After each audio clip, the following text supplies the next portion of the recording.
Well, hello everybody and welcome. You have tuned in to episode number 388 of Linux in the Ham Shack. This is the most terrific amateur radio podcast on the internet, and this is our Weekender edition. So thanks for tuning in to the Weekender. We will bring you lots of information about upcoming amateur radio contests and special events. We'll have open source events coming up near you or far away from you, but probably online.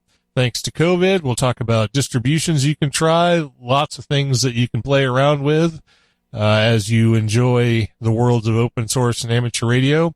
And then we'll dive headlong into hedonism, where we talk about food and drink and merriment and all the things that make life worth living. So thanks for being here. I'm your host, Russ, K5TUX. I'm Cheryl, W5MOO. And I'm Bill, NE4RD.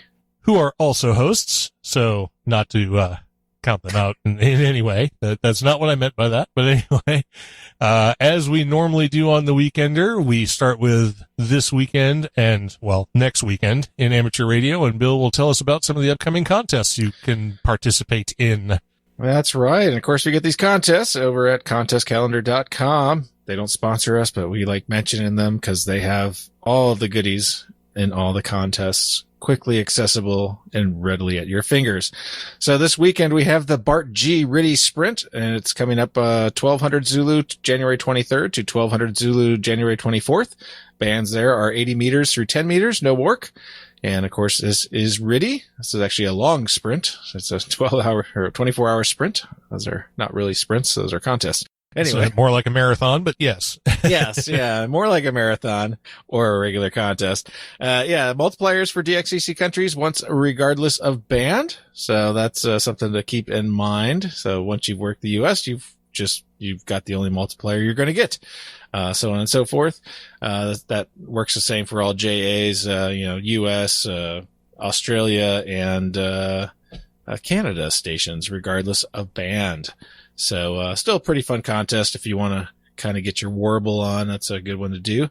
We also have the UKEI DX contest, and this one runs 1200 Zulu January 23rd through 1200 Zulu January 24th, so exactly the same time. It also runs 80 through 10 meter, no work, but this one is CW. So this is all your dits and das. And the aim of this contest is to promote contacts between stations in the UK and Ireland and stations in the rest of the world, which are going to be considered DX. All UK and EI contesters, including those with modest stations and antennas, will experience the fun of being a multiplier in a worldwide contest, because, they're never on like CQ Worldwide or AORRL DX contests. But anyway, there are long periods in the 24 hours when DX stations cannot work UK EI stations because there is no propagation. So all entrants can work all other entrants. For QSO points and multipliers. However, a good score will only be achieved by working sufficient numbers of UK and EI stations and UK EI district code multipliers. Adjudication is automated, with log files being submitted online within 24 hours of the end of the contest. So you have to get those logs in right away. Of course, the link to that is in the show notes. There is no State QSO Party Challenge until February, so don't need to worry about that for this weekend. Next weekend, we got a couple of big contests. We got the CQ 160 meter contest, and that runs from 2200 Zulu January 29th to 2200 Zulu January 31st. Band there, of course, is Top Band, 160 meters. Mode is CW. And I thought this was interesting in the rules. For single operator assisted only, the use of one and only one remote receiver located within 100 kilometers of the main transmitter site is permitted, in addition to the receiver at the transmitter site. Web SDRs are okay, but must be located within the 100-kilometer limit. The rule is designed to accommodate new technology and for those who experience high noise levels at the transmitting site. Anyone found using a remote receiver outside of the limit will be subject to disqualification, and you'll get your fingers smacked by the ruler. So don't do that. But this is kind of an interesting part. I don't know if this is brand new, but I haven't seen it before, and I always kind of look through the rules every time I do these. So this is kind of interesting, because 160s, you could squeak a signal out, but there's a lot of noise on the band. And if you can find something a little quieter to listen to, it's much more pleasant. So, so this is interesting. So take a look at this. And if this fits your operating conditions, this might be the particular class you want to try out if you can actually transmit on 160 meters. The other thing coming up, of course, is Winter Field Day. And that runs from 1900 Zulu January 30th to 1900 Zulu January 31st. All bands here are all, except for work, and modes are any. So see rules for exceptions. And what is it? Winter Field Day Association, the WFDA, is dedicated to a group of amateur radio operators who believe that emergency communications in a winter environment is just as important as preparations and practice that is done each summer. But with some unique operational concerns. Heck, it could be snowing. So yeah, it's totally different than summer. So get out there, have some fun with Winter Field Day. This contest has been running since 2007. It's 13 years old, continues to grow with participation. And, you said you were possibly even participating in it. So get out there, have fun. Again, no state QSO party challenges next week. Following week, boom, we're in the money. We're going to see, I think, Vermont and Minnesota? One other state. I can't remember which one. But, we'll talk about that in the next Weekender. All right. Very good. So moving on from contests, we have amateur radio special events, which are coming up. The first one is Kansas Day. This will be operating January 30th, 1600 Zulu to 2100 Zulu out of Edgerton, Kansas. The call sign associated with this is Kilo Sierra 0 Kilo Sierra. Yeah, it's pretty cool. Santa Fe Trail Amateur Radio Club will be operating on 725, 10115, 14055, and 1425 on or about, depending on QRM and QRN. You know how that goes. The Kansas Day special event celebrates the day Kansas joined the Union, which was on January 29th, 1861. Kansas is known as the Sunflower State and has become the 34th state to be admitted into the Union. So because it happened on January 29th, they're operating on January 30th. So, but a link, of course, to that, special event will be in the show notes. And we also have the Groundhog Day special event. So don't drive angry.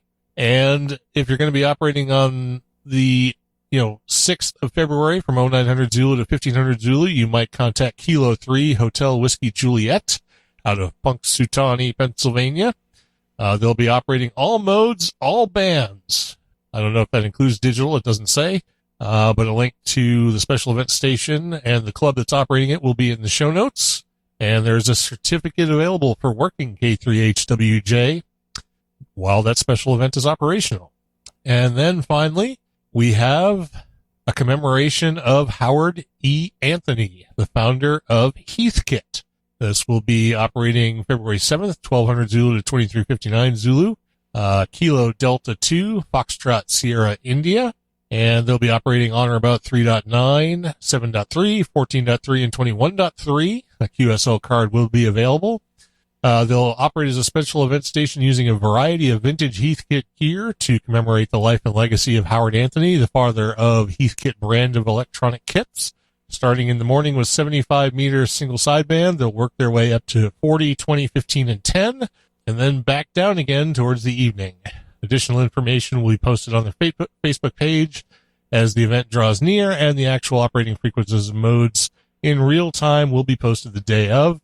And they hope all amateur radio operators with any type of equipment, new or old, will join as they commemorate Mr. Anthony, the person responsible for starting Heathkit, the finest electronic kit company ever. And a link to the Facebook page and the original story will be in the show notes, so check that one out. And that's what I've got lined up for amateur radio special events. I don't have any announcements personally, so if anyone else has one, here's a good spot to put it. Yeah. No. No. Everything's canceled, so get over it. Yeah, absolutely. So, for a Linux in the Ham Shack Ham Radio Challenge, I put in, check out Dude Star, which is a project we mentioned based on a tweet that was forwarded to us from Koos, PE4KH. And we will be taking a look at this a little more in depth in future episodes. It's something we want to play with and check out. But if you want to get in on the ground floor and check out some digital radio without needing a radio, you might want to check out the Dude Star project. Just Google for it, and you'll get to it before we talk about it. But so if you want to wait, we will be talking about it. And if you don't, just Google and give it a shot. It might be interesting to give it a shot. So with that, let's go ahead and move on to this weekend in open source, and we'll let Billy tell you about a distribution we have talked about before. It's if I remember correctly, a security-oriented distribution. Yeah. But go ahead and tell us about this new version of it. Yeah, I heard a lot of people mentioning various tools for security and stuff like that, and I kind of thought, I wonder what Tails is doing. And that's what we're going to talk about. Distro to try this week is Tails 4.14, so it's definitely several versions from the last time we talked about it. And just to remind you, Tails is a portable operating system that protects against surveillance and censorship. Tails uses the Tor network to protect your privacy online and help you avoid censorship. Enjoy the internet like it should be. Shut down the computer and start on your Tails USB stick instead of starting on Windows, Mac, or Linux. Tails leaves no trace on the computer when shut down. Tails includes a selection of applications to work on sensitive documents and communicate securely. Everything in Tails is ready to use and has safe defaults. In 2021, this year, we want to focus on improving some of the very core features of Tails, especially for censorship circumvention.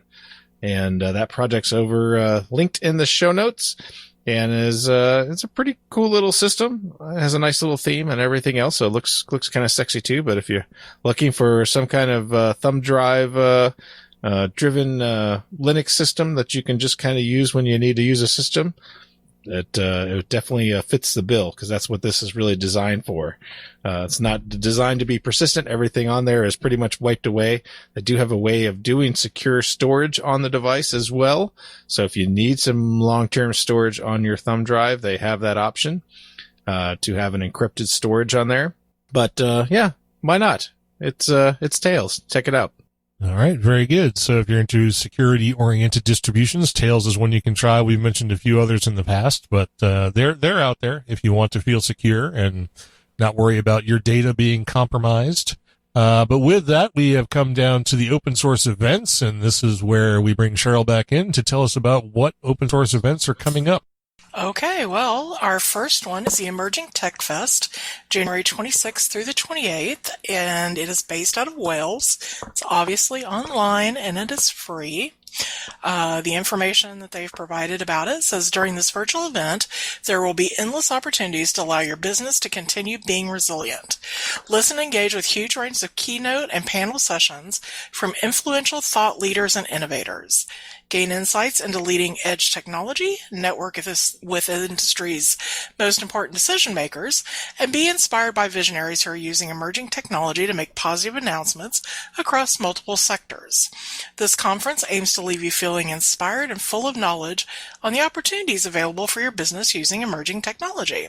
There's a wealth of support available and multiple communities working together unlocking the power of emerging technology.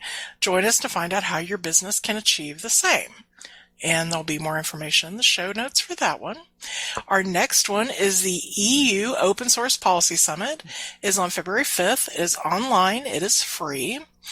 And the information provided says the EU Open Source Policy Summit 2021 aims to build bridges and encourage exchanges between the vast open source community and European policymakers. At this virtual event, we will hear representatives from many stakeholders working at the intersection of politics and technology. We look forward to convening this conversation at this critical juncture as discussions of open source move into a deeper understanding of the strategic role open source software and hardware will play in Europe's digital future. Again, more information will be in the show notes. Our next one is Open Source 101. It is February 24th and 25th, 2021. It is online and the cost is free. And there's a question mark beside that, which leads me to believe that you couldn't find anything that said it wasn't. Yeah, they're still in the planning stages, so we'll assume it's free. So, and the information about that is Open Source 101 is a conference designed to educate current technology professionals and technology students on topics foundational to open source, open tech, and open web. The event will feature sessions on major topics delivered by some of the top experts in the country. Attendees will include current technology professionals experienced using open source, those coming from a proprietary background and new to open source, as well as students from computer science and other technology programs at universities and colleges throughout the region. Schools represented will include the University of Texas at Austin, Department of Computer Science, and many more. And there's more information in the show notes. And that's all we have for this week. All right, very good. Thank you for that. And the open source challenge is the same as the amateur radio challenge. Check out Dude Star, because it's dudeful.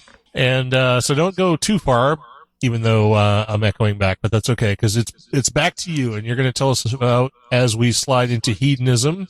Since we have a little bit of an echo here, I'm going to pop the cork on this bottle. So hang on a second. Maybe it'll be more impressive when I do this. We are getting into hedonism, by the way, and Cheryl starts this off with her recipe corner, but I got to open my bottle so I can start nosing it. Did that work? It was impressive. Okay. So. Needed to be a little more deeper in sound, but it was okay. I didn't want to hit the mic. You know how that goes. So, all right, Cheryl, tell us about the recipe for this week. All right. So my recipe for this week is slow cooker or crock pot bourbon chicken. And who doesn't like a quick and easy dinner? And bourbon chicken is a favorite in this house, definitely. So, just make it a little easier on yourself by throwing this in your slow cooker. And you need boneless, skinless chicken breasts or thighs. Thighs, of course, have a better taste. I'm not a big fan, so I use breasts. Cornstarch and some sliced green onions. And that's for the chicken itself. For the sauce, you need some fresh grated ginger, some garlic, some crushed red chili flakes, some apple juice, some honey, some brown sugar, some ketchup, some cider vinegar, water, bourbon, soy sauce, and salt and pepper. And as everybody knows at this point, we have plenty of bourbon in this house. So, it's quick and easy. Mix everything together in a bowl, throw it on top of the chicken in your slow cooker, and cook it on 6 to 7 hours on low or 3 hours on high, and you've got dinner. Just cook up some rice and you're all set. So, and my mixed drink corner this week is for lemonade rum punch, and it requires lemonade, pineapple juice, coconut rum, and dark rum. Mix all the lemonade, the pineapple juice, and the coconut rum together, the non-colored stuff. Put it in your glass and then float the dark rum on top so it will slowly work its way down the glass and give it kind of an ombre effect. And that's it. That's all I got. So. Oh, that's good. That didn't really give me an opportunity to nose my bourbons. You should have hurried up. So. I know. I was trying to get the notes on it because I did not pre-set up my notes with other people's concepts first. I actually wanted to do this one myself. So, Bill, are you drinking something you can talk about for a second? Yeah, of course. So I am drinking something you've reviewed in the past, and of course that is Diplomatico rum. Just because it was on at a really good price at the state liquor store. So I couldn't turn it down. It was almost like I was buying it in another state. It was that good. So yeah, I'm using the let's see, the Diplomatico. I have the I'm gonna find the right bottle. I believe it's the one we've talked about, the Reserva, right? Yeah, the Reserve Exclusiva. So, it tastes good. So this is a Diplomatico Reserva Exclusiva. It's a blend of exclusive rum reserves aged for up to 12 years. Carefully selected by our master blenders, marrying a unique body with excellent balance that has made this multi-award winning rum a reference for connoisseurs and fine spirit lovers throughout the world. So that's their party speak for the rum. Now, the nice part about this rum is like, yeah, you can drink this neat, and it's great. It's one of the few rums that I will just drink rum and nothing else. There's a couple others, but like, it's a minimal, very small list when you look at all the rums that you could possibly buy. Some of that stuff is so sweetened and god awful flavored that you need something to dilute it, like Coke or punch or something like that. So no, this stuff is excellent. It's got a nice sweetness to it. It goes well. I would say it goes well as like a dessert drink after dinner, before dinner, pretty much any time. I'm not too picky, but I wouldn't mix it. It's too good to mix. Like if you want to mix something, buy Kraken or something like that. Captain Morgan's crap, whatever. Morgan Black or Morgan 100 or whatever it is. That stuff mixes fine. But this stuff, I don't think it serves it justice to be mixed with anything. No, I 100% agree with that. It's like an aperitif or a dessert, alcohol, a dessert spirit for sure. Maybe next time I'll review, Drambuie. That might be worth reviewing because it's kind of a unique drink. And have you had Drambuie? I can't recall. I probably have, but I know the name, but I don't know. Yeah, it's kind of along the lines of that Diplomatico rum, but it's a Scotch blended with like herbs and spices and stuff. It's really, really good, but it's again more like a dessert beverage. So yeah. Might be worth taking a look at Drambuie, and it would actually be good for me because I haven't had Drambuie in a long time, and there's a bottle in there. I should have some. Good excuse, right? Yeah, absolutely. Okay, so while you were talking, I was able to get through my notes here. So let's take a look at Blanton's original single barrel bourbon. And I haven't done this one before. I think my original idea on why I hadn't done Blanton's and Eagle Rare and things like that is because they're hard to come by. But unlike some of the other things I have in my collection, these are not impossible to come by. They're just difficult to come by. So, I mean, these are certainly things you can get your hands on. You just have to kind of work at it a little bit. So with that in mind, let's go ahead and look at Blanton's. Their description is taken from the center cut or middle section of the famous Warehouse H. Blanton's original single barrel was once designated for ambassadors, dignitaries, and Colonel Blanton's family and friends. Today, everyone has access, well, everyone in a limited sense, has access to the world's first single barrel bourbon.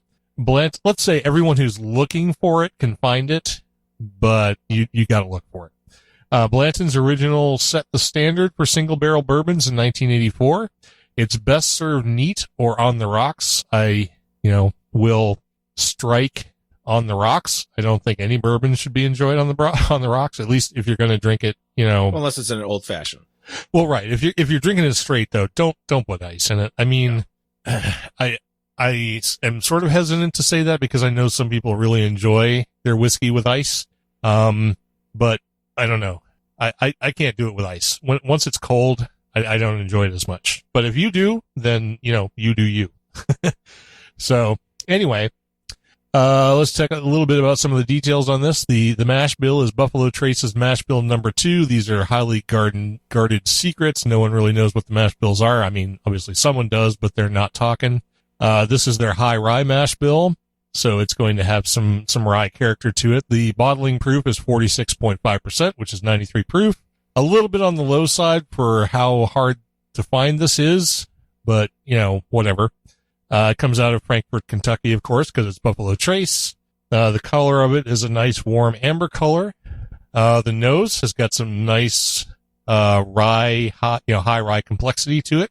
I personally get caramel, vanilla, oak, a little bit of licorice, some lemon, and some candied cherry. The taste on it's pretty good. The first thing that hit my tongue was butterscotch, then a little bit of the rye spice, some anise, toasted oak, black cherry, and raisins. These are the black raisins, not the white ones.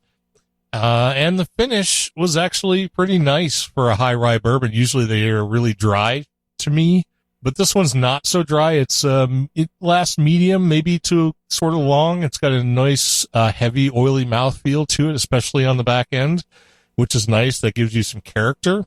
Considering this is not terribly high proof, that's pretty good. You also get some barrel spice and a hint of vanilla bean as it, sort of exits your taste buds. So overall, it's pretty good. I will say, for as hyped as it is, I don't find it as good as other people do. And I really don't appreciate its allocated nature because I think it's overpriced for what it is. But it's certainly not terrible. Buy one bottle at least to say that you've had it. It runs anywhere from $55 to $65 a bottle. So it's not like exorbitant or anything like that. But I do think it's overpriced. I don't think it's as good as other things that cost less and are much more available. But overall, it's a pretty good whiskey, especially for a high rye blend. And I'm going to give it, I would think, a rating that's on the low side of excellence. So let's call it a nice even 90. So there you go. So if you can find it, give it a shot. You might like it more than I do. Lots of people seem to like it a whole lot, but it's probably just because they're like, oh, I found it. But anyway, this particular bottle is like another bottle that I bought. This was dumped on my birthday back in 2018. They show a dump date on them. So because each of these batches comes from a single barrel. So it's kind of cool to have one that was dumped on my birthday. Well, I actually have two that were dumped on my birthday. So that is my review of Blanton's original single barrel bourbon. They do have other expressions, but if you want to talk about unicorns, the other expressions are unicorns, and in fact, most of them are only available overseas. So this, if you're going to find any of them, this is the one you're going to find. So with that, that's all I got. Oh, I did find an interesting cocktail though. We had people over and they left a bunch of open stuff in the refrigerator. So I was trying to figure out what to do with it. So I was trying to figure out what to do with Red Bull and orange juice. And it turns out that if you mix Red Bull, orange juice, and vodka, you get a pretty tasty cocktail. Aren't you supposed to do Jaeger bombs with that? With Red Bull normally, yes. Yeah. But I also had OJ. So I was like, well, how do we combine these things? And I found lots of recipes online for either regular vodka or orange vodka with orange juice and Red Bull. And it basically tastes like highly alcoholic, tang with a little bit of go-go juice. So, go-go juice. So it's not bad. It's not bad at all. But, there you go. And, Tony in the chat room says putting a small piece of ice in with a long pour. If I'm going to chill it at all, I'm not going to use ice because I don't want to change the alcohol content. So I'll use a whiskey stone, if you want it colder. Or chill the bottle. Or chill the bottle. Yeah, absolutely. If you want to do something that makes it colder without actually changing the alcohol content, because that can actually alter the taste. So if you want to alter the taste, do whatever you want. With that said, I think we're down to the end of the show. So we should probably recognize the folks that were with us in the chat and who were listening to us live. We had Ted, WA0EIR, Tony K4XSS, Chris KTUX, and Steve K7HVT. So I want to thank everybody who tuned in live and was here hanging out with us as we got through the weekender and told you about all the cool things to enjoy over the next couple of weeks. And with that, we hope you enjoyed this episode, and we'll tune in to the next one, episode number 389, which you will hear very soon after this. And with that, we'll go ahead and wrap this one up. This has been episode number 388 of Linux in the Ham Shack. I'm Russ, K5TUX. I'm Cheryl, W5MOO. And I'm Bill, NE4RD, 73.